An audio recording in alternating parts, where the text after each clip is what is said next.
أشهد أن محمد رسول الله.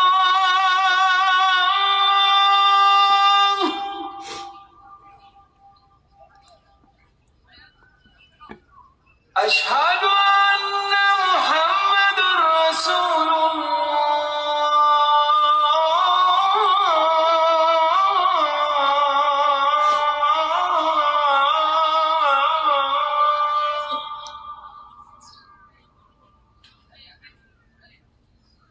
حي على الصلاة.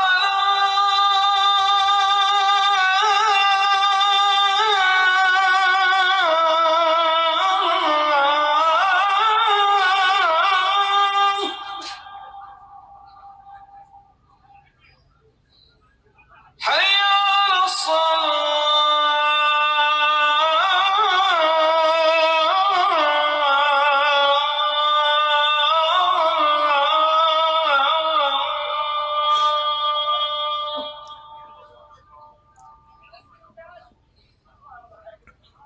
حي على الفلاح.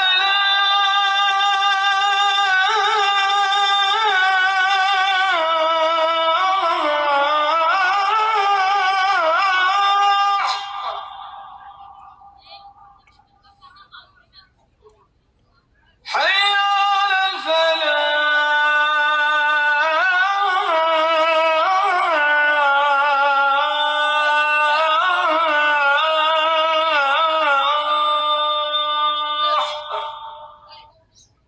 الله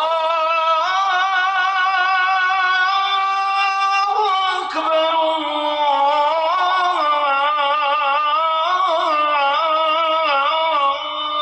الله أكبر. لا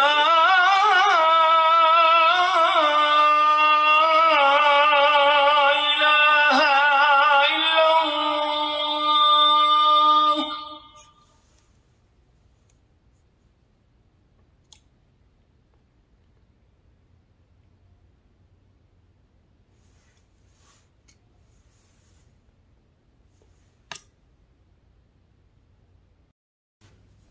دوستو، ہم سب جانتے ہیں، ہمیں یقین ہے کہ اللہ کی وحدانیت اور اس کی کبریائی ہمیشہ قائم رہے گی.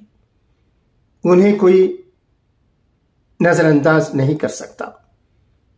اب دیکھیے، آپ اذان کی خوبصورت آواز سن رہے تھے.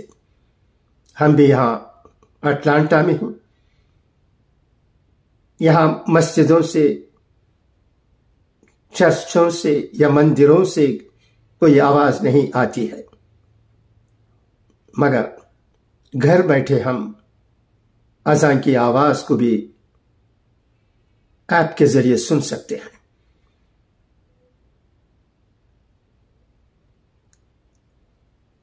آج میں نے یہ مناسب سمجھا کہ خبروں میں جانے سے پہلے آپ کو یہ بتا دوں کہ اللہ اللہ ہوتا ہے. وہ جو چاہتا ہے وہ ہو جاتا ہے.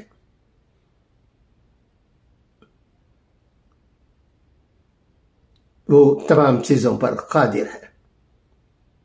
تو اس لیے ہمیں کبھی کسی بات سے رنجیدہ نہیں ہونا چاہیے، مگر احتیاط کے تمام اقدامات کو اپناتے ہوئے عمل پیرا ہونا چاہیے.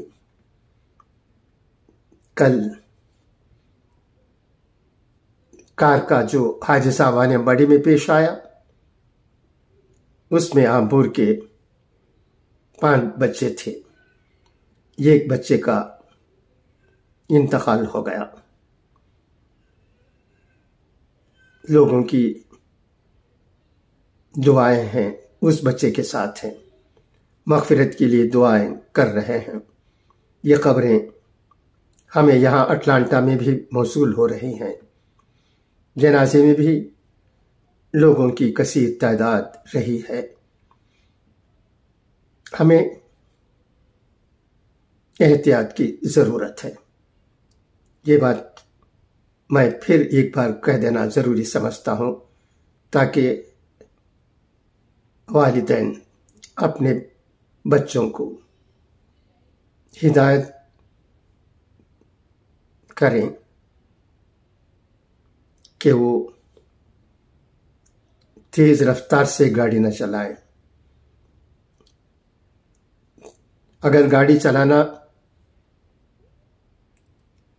ضروری ہے تو تیز رفتار سے نہیں بلکہ مقدار کم میں چلائیں، اور لائسنس نہ ہو تو گاڑی نہ چلائیں۔ کم عمر کے بچوں کو گاڑی چلانے کی بھی ضرورت نہیں ہے، جبکہ ہمارے روڈز پر ٹریفک بہت ہوتی ہے۔ ایم سی روڈ ہے، چنئی سے کالیکٹ تک گاڑیاں تیز رفتار سے چلتی ہیں، احتیاط بھی ضروری ہے نا۔ سب کچھ تقدیر پر نہیں چھوڑا جا سکتا۔ اللہ نے بھی کہا ہے کہ احتیاط برتو، قسمت یا تقدیر کہہ کر کسی بات کو ہم ٹال نہیں سکتے۔ اللہ کا فرمان ہے کہ ہمیں ہر طرح کی احتیاط پر عمل کرنے کی ضرورت ہے۔ تو بچوں میں جوش ہوتا ہے، خروش ہوتا ہے، وہ اپنی دلیری دکھانا چاہتے ہیں، اور جب دوست احباب 4-5 مل لیتے ہیں اور گاڑی چلاتے ہیں تو ان میں بہت سی باتیں ایسی ہوتی ہیں جس کی وجہ سے گاڑی چلانے والا اس تیز رفتار سے گاڑی چلاتا ہے کہ وہ اپنی عقل کھو بیٹھتا ہے۔ ایسی کئی واردات ہمارے سامنے ہوئے ہیں۔ ان تمام کو جانتے ہوئے بھی اگر کسی کے زبان سے یہ نکلتا ہے کہ بچوں میں جوش ہوتا ہے اس لیے ہم نے گاڑی خرید کر دے دی، یہ کوئی عقل مندی کی بات نہیں سمجھی آئے گی۔ خیر، میں نے چند باتیں آپ کے سامنے رکھنا مناسب سمجھا، تو آئیے اب خبروں کی دنیا میں جاتے ہیں۔ راشٹر سہارا میں بہت سی ایسی خبریں ہیں جو سننے لائق ہیں۔ پارلیمنٹ میں کیا ہوا، یہ باتیں بھی ہم نے سننے لائق ہیں۔ ہمارے وزیر اعظم نریندر مودی نے اپوزیشن پارٹیوں پر کس طرح کا وار کیا، یہ بھی ہمیں سننے کی ضرورت ہے۔ کیا اپوزیشن پارٹی، خاص کر کانگریس پارٹی، دکان بند کرنے والی ہے؟ یہ بھی سنیے گا۔ وزیر اعظم کیا کیا کہہ بیٹھے ہیں، یہ تمام باتیں دلچسپی سے خالی نہیں ہیں۔ تو آئیے میں اور وقت لیے بغیر آپ کا سیدھے خبروں کی طرف لے جاتا ہوں۔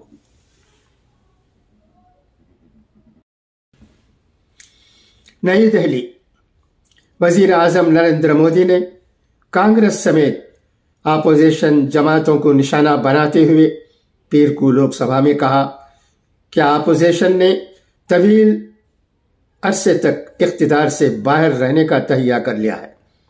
صدر جمہوریہ کے خطاب پر پیش کی گئی شکریہ کی تحریک پر بحث کا جواب دیتے ہوئے وزیر اعظم نریندر مودی نے یہ بھی کہا کہ آج اپوزیشن کی حالت کے لیے سب سے زیادہ ذمہ دار کانگریس ہے۔ وزیر اعظم نے کہا کہ کانگریس بطور اپوزیشن پارٹی اپنی ذمہ داری نبھانے میں ناکام رہی ہے اور دیگر اپوزیشن پارٹیوں کو ابھرنے کا موقع نہیں دیا گیا۔ وزیر اعظم نے کہا کہ جب میں نے یہاں سے دیکھا تو واقعی اس نئے ایوان میں صدر کا استقبال کرنے کا خوشگوار منظر تھا۔ صدر جمہوریہ کے خطاب پر 60 سے زائد ارکان نے اپنے خیالات کا اظہار کیا۔ میں سب کا شکریہ ادا کرتا ہوں، خاص طور پر اپوزیشن نے جو عہد لیا ہے میں اس کی تعریف کرتا ہوں۔ ان کے ایک ایک لفظ سے میرے اور ملک کا اعتماد پختہ ہو گیا ہے۔ آپ کئی دہائیوں سے یہاں بیٹھے ہیں، ویسے ہی کئی دہائیوں تک وہاں بیٹھنے کا عزم کر رکھا ہے۔ عوام بھگوان کا روپ ہوتے ہیں۔ آپ جس پر بھی محنت کر رہے ہیں، بھگوان روپی عوام آپ کو ضرور آشیرواد دیں گے۔ آپ اگلے انتخابات میں وزٹرز گیلری میں نظر آئیں گے۔ انہوں نے طنزیہ انداز میں کہا کہ اپوزیشن نے جو عہد کیا ہے میں اس کی تعریف کرتا ہوں۔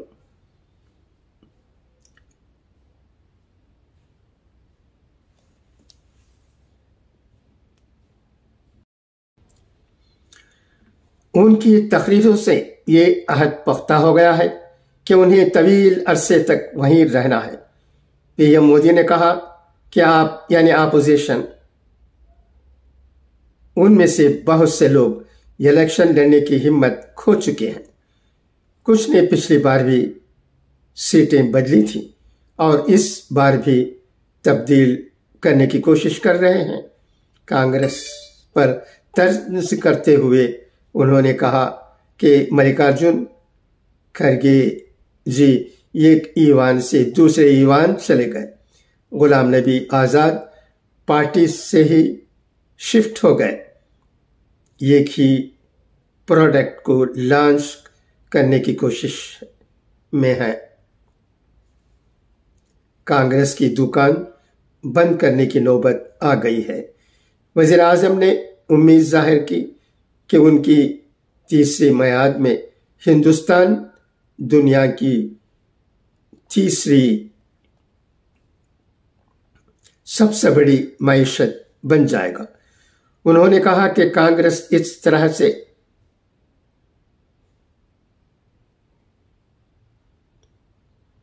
کینسل کلچر میں پھنس گئی ہے کہ وہ ملک کی کامیابیوں کو ہی کینسل کر رہی ہے۔ وزیر اعظم نریندر مودی نے کہا کہ خاندانی سیاست اور خاندانی پارٹیاں جمہوریت کے لیے خطرہ ہیں اور خاندانی سیاست ملک کی جمہوریت کے لیے تشویش کا باعث ہونا چاہیے۔ انہوں نے کہا کہ خاندانی جماعتیں، خاندانوں کے ذریعے چلائی جانے والی پارٹیاں جمہوریت کے لیے خطرہ ہیں۔ وزیر اعظم نے کہا کہ ملک نے اقربا پروری کا خمیازہ اٹھایا ہے، کانگریس کو بھی اقربا پروری کا خمیازہ بھگتنا پڑا ہے۔ اپوزیشن اراکین کی ٹوکا ٹاکی کے درمیان انہوں نے کہا کہ اگر ایک خاندان کے ایک سے زائد افراد اپنی محنت سے سیاست میں داخل ہوتے ہیں، اگر اپنی قابلیت سے آگے بڑھتے ہیں تو ان کا خیر مقدم ہے۔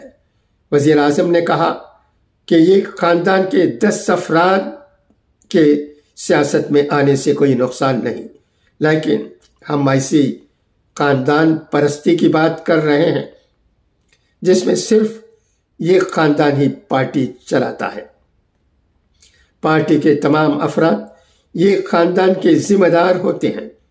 اپوزیشن کے اعتراضات کے درمیان انہوں نے کہا کہ راجناتھ سنگھ وزیر دفاع اور امت شاہ وزیر داخلہ کوئی پارٹی نہیں چلاتے۔ کانگریس پر سخت حملہ کرتے ہوئے مسٹر مودی نے کہا کہ ایک ہی پروڈکٹ کو بار بار لانچ کرنے کی وجہ سے دکان بند ہونے کی نوبت آ گئی ہے۔ انہوں نے صدر جمہوریہ کے خطبے پر اپوزیشن کی تنقید کرنے کے انداز کی مذمت کرتے ہوئے کہا کہ وہ ٹکڑوں میں سوچتی ہے اور ملک کو تقسیم کرنے کی بات کرتی ہے۔ وزیر اعظم نے کہا کہ لگتا ہے اپوزیشن نے کافی دیر تک اپوزیشن کی نشستوں پر بیٹھنے کا تہیہ کر لیا ہے۔